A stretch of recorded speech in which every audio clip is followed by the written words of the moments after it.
Hey guys, and welcome back to another video. And today we have a fun one because today we want to use a fun army which seems like people have forgotten about. So I want to revive that a little bit, and we're talking about the 15 healer strategy. So this army is a tons of fun, but I will explain a bit more how you can use that actually pretty effectively in your legend attacks, in your war attacks, or just like for farming, for fun stuff in Clash of Clans.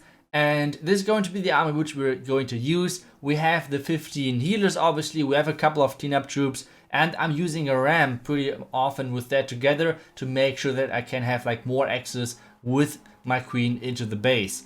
So this is going to be the army. Let's check it out in a second. But for now, if you guys would like to support me or my channel, if you want to buy the new gold patch, there's an easy way to do that. Just get in your settings and more settings, and then you can find the creator code over there. Or if you want to, for example, buy any of the offers, I bought the like the two middle ones for the Book of Buildings and Book of Heroes, I think, because well, the last year we had the June update, kind of mid-June, and if that's kind of similar the same this year, we have the June update pretty soon. So I want to be prepared with the magic items, especially when it comes down to heroes, buildings, all those good things. So yeah, this is going to be the army. I tweaked one small thing to this because I replaced one rage with two freezes. So we have overall 4 freezes instead of the shown 2. So that was the only change which I did. And now let's talk about what is the goal in this attack. Or like, is this just a fun attack which is sometimes working, sometimes not? Not really. Actually, it's a pretty good strategy, and it's not that often used because it's kind of tricky to use. So you need a lot of routine in that, and you need to watch out really badly on the troops which you're placing. Because as you guys can see right now, I basically only used my queen and her healers and the warden and his healers, and I already activated the eagle. So that's kind of always your first target. You always freaking always want to take down the eagle first. That's like a huge major objective which you're going for. And after that, it's pretty, it kind of depends on the base, obviously. So on this one, the goal for me was kind of, okay, let's have a warlock at the top. Let's have the queen charge for the town hall, and not for the town hall, but for the eagle. And then using the ram to take out the Singing Inferno Tower. Obviously, I could have used the Royal Champ as well, but I do not want to place the Royal Champion as early, especially if I haven't taken out the Eagle yet. So that was one of the big things. Now the healers are switching because there's no damage anymore on my queen. So now they're coming over in front of the queen. And this is always a nice thing to have, like the P.E.K.K.A. and the Ice Golem to tank for your queen. So you have even more tanking power, and you can do way more risky charges with that. For example, in Singing Inferno Towers, into a lot of ground expos and things like that. That's always pretty safe. So the next thing is I'm just using the king as support kinda. And to be honest, I think the Royal Champ was a little bit too early because you always are like the mastery of this strategy is if you can spread out the damage on your troops. That's kind of always the goal which you're going for. So if you can spread out the damage on your troops, then the strategy is super freaking effective. Which means you want to have as many defenses in the same radius. Cannot really decide which hero they are going for. If you can pull that off, then you're going to do crazy well with this strategy. So for now, I'm taking down the town with my queen ability. So that was pretty good for me that I was able to reach that. And now it's all about the time. Like the warden is doing over like the top side some more stuff. I'm using the loon to kind of tank for my warden a little bit, so there's at least a little bit more damage coming through. Now I war break in for my queen and everything, using the wizard at the top side to support my cleanup troops because this is getting really close on time. That's kind of the next thing on the strategy. Time is always close. Time is always freaking close because you have like the warden walk and the queen walk. You're relying basically on all of your heroes doing the work. And as you guys can see, I'm doing this right now with like a 64 king, for example. So you do not need always the max heroes. It's super helpful, especially on the queen, warden, and royal champ, because that's like your main damage dealers. So if you have those max there, it's obviously helping. But yeah, that's it for this attack. So let's take a look for the next base. I'm always trying to find pretty well upgraded bases since I'm right now pushing back to legend with my other accounts. And yeah, I guess we found another base which has pretty good defense upgrades, and it's 27 caps, so not too bad. So what we're doing on this one is, once again, we want to go straight for the eagle.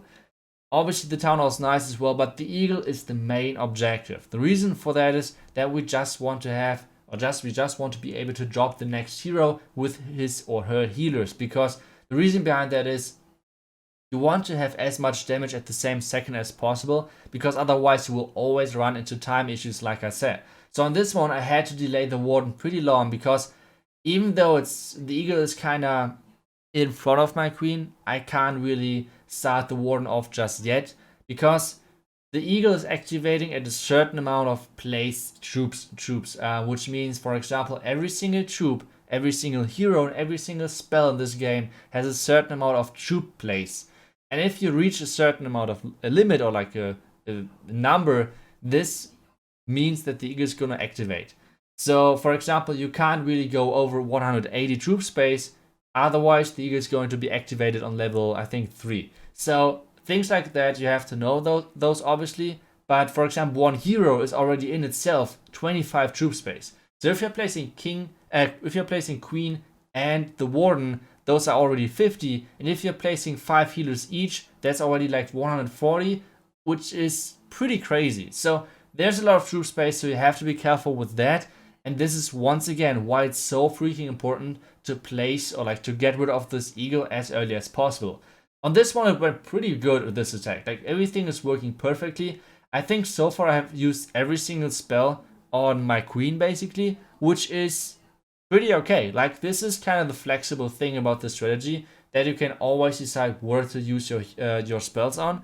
And that's kind of the nice thing about that, because, for example, if you're doing queen charge hybrid or stuff like that, you are not that flexible. For example, it's really useless to use a heal spell on your queen charge. Like, why would you do that? Except if you're like multi-inferno towers going on the healers or things like that. But except that, it's pretty useless.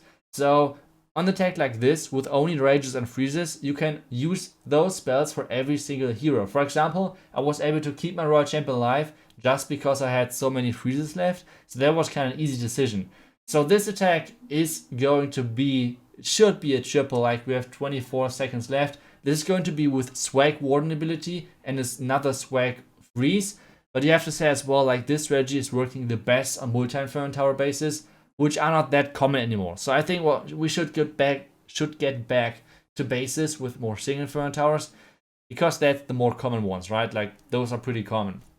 So yeah, even though it looked really fun, it looked really OP, it's really strong, yes.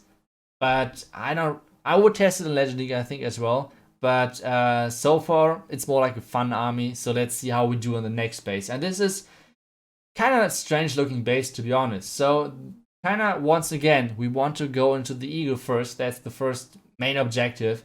The only thing about that is that we have a lot of single inferno towers around that. So what we're doing, we're charging from the 6 o'clock side, trying to get into the eagle as fast as possible. And then we're trying to funnel on the left side with our siege machine.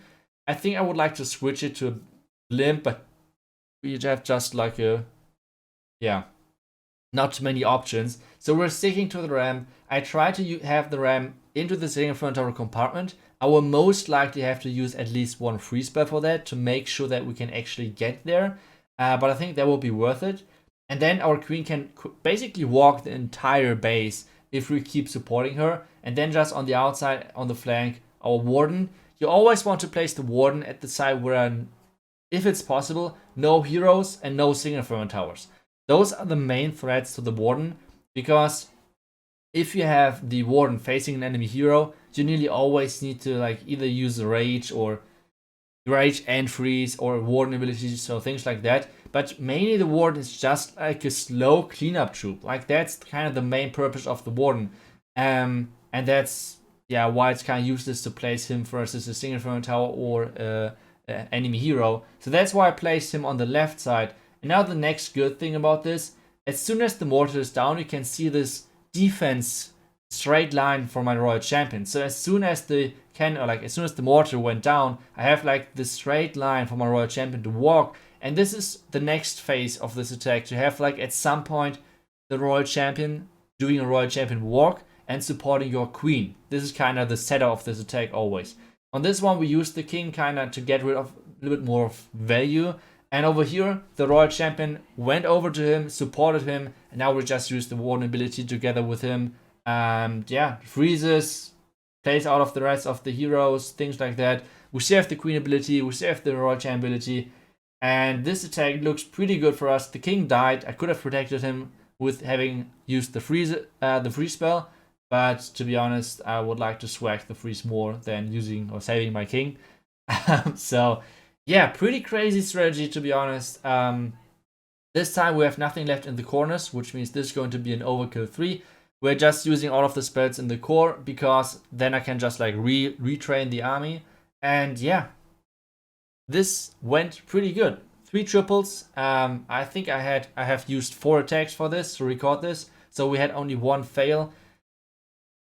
It worked way better than expected. So give it a try if you want to have a fun army, which is a little bit of a challenge as well. I think this army gives you a huge and a really good game experience, or like game understanding. So if you want to master the strategy, you will learn a lot about your heroes and the game and how different mechanic works. So it's really nice and really good for learning the game a little better. Don't give it up just because it's like really tough to execute, but as soon as you figure it out, it's a lot of fun. Like I said, try to play around a little bit. Sometimes 10 healers work better, sometimes maybe a mix. So get your own army together. Let me know how it worked for you guys, and I hope you guys enjoyed today's episode. Oh, and always remember to bring the right siege machines, because I have forgotten that on the last attack. So that was kind of unlucky. Either way, I hope you guys enjoyed. See you guys back tomorrow. Until then, see ya and bye bye.